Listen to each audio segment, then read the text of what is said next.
Guys, welcome to the video. Today we're talking about DJI Fly 1.5.10 and we're doing a flight performance test. First of all, I need to put some ND filters on like always. So today I'm going to be from this pack choosing an ND8 freewell filter for today's flight because it's quite dull, overcast conditions, but you always need an ND filter on to get the best quality. So now that's on, we need to actually get the drone set up, ready to fly. So the first thing I want to do is select the resolution. I'm going to select 4K and I film it in 25 FPS. If you're in the US, you can film in 24 FPS, but it does select one of those. With regard to the white balance, I select 5600 kelvins.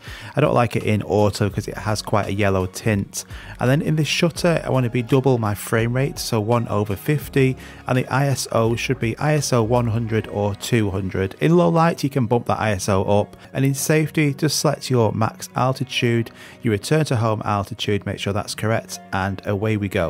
And I'm going to be using my own LUTs. I brought these out a couple of weeks ago. This just transforms that image. So if you can see, this is what it looks like with my LUT on. This is the original, quite an overcast, dull day. It just adds a lot of contrast and a bit of saturation, makes everything look much better. I'm sure you'll agree. So just sit back and relax. I'm going to do a flight performance test on the Mini 2. I hope you pick something up from some of the tips I'm going to show you today, but it's looking spectacular with this color grade and just like using that 4K resolution. Get the most out of your drone. I'm not following the DJI Mini 2 for a few weeks, so I'm always eager to actually get this back in the air.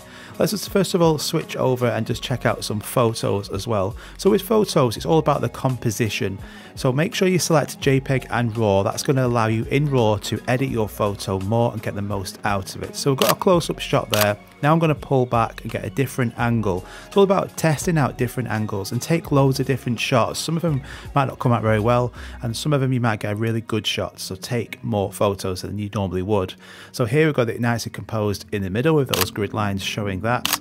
And then for this one, I'm going to just go right behind it. This is a really nice looking shot here, but you can see just the horizon line is completely off. So if you're not sure how to change this, I am. We need to go to Control, go to Gimbal Calibration, Manual, and then you just want to just increase or decrease the horizontal line until it looks pretty straight. That'll do for now. So we'll get back onto this shell again.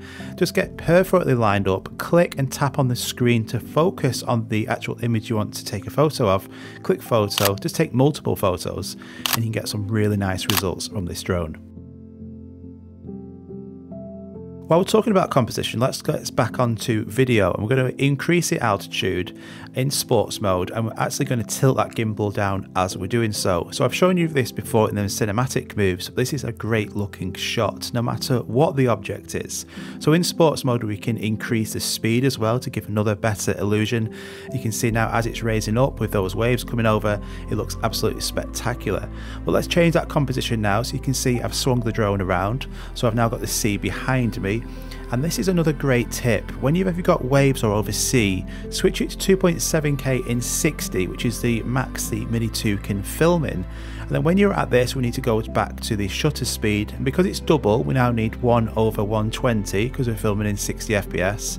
And then that looks a bit dark to me, so I'm going to just raise that ISO to ISO 200 or 400. For this, we'll just keep it at 200. And then what we need to do now is we're going to then swing the drone either to the left or to the right, and we're going to slow it down by 50% in my editor. And now it's slowed down by 50%, you can see it looks really nice and slow, those crashing waves. If we had stronger waves, it would look even better.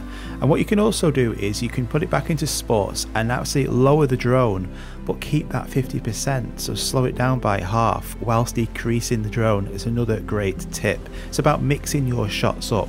Now we're quite close to that shell again, still in slow-mo. Look at that.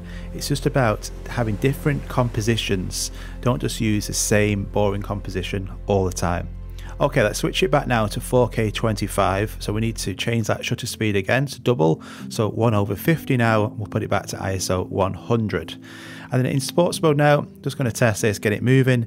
You can see sports mode's a lot of fun. It's also great for getting to places pretty quick without using a lot of battery. Battery on the Mini 2 isn't great, so you need to make the most of it.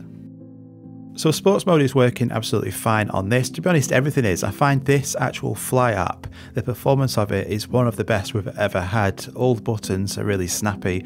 Everything stands out now with that new bold font. It's working really well. And another tip for some new viewers here is the return to home on the Mini 2 has a fantastic inbuilt feature which some other drones you can't even do. So it's like having two pilots in one now. But to get it set up, what we need to do is before we press return to home, you want to have your return to home altitude slightly lower. So have it around about 30 meters, but make sure it's not going to hit anything on the way back. So it needs to be, you know, quite an open area to try this out. Now when we click return to home and then hold return to home down, the drone will start coming back to me, but I can change the orientation, the height of this aircraft completely whilst the drone is flying back to me. So I can turn the drone to the side here, I can decrease it or increase the altitude, and the drone's going to do all the flying for me. And by doing that, we get this really nice, smooth, cinematic shot. So I can lower the drone here now. The drone is flying, doing all the flying itself, and the drone will keep coming back to you until you click either the pause button or you press stop return to home. It's a great shot that I use a lot in a lot of my shots on the Mini 2. Go and try it out. So a quick video there for performance of this Mini 2. I hope you picked up some little tip there for you. But for the 1.5.10 on this drone, the performance of it is excellent. It's always great to get this drone and go fly it in areas I don't really want to fly the bigger drones. It's a lot of fun. So let me know if you found any of these tips helpful. If you're new around here, a like and subscribe. It will be really nice. We do loads of different videos on this. Let me know what you want to see next on the DJI Mini 2, and I hope you have a fantastic day. I'll see you all soon. Bye bye.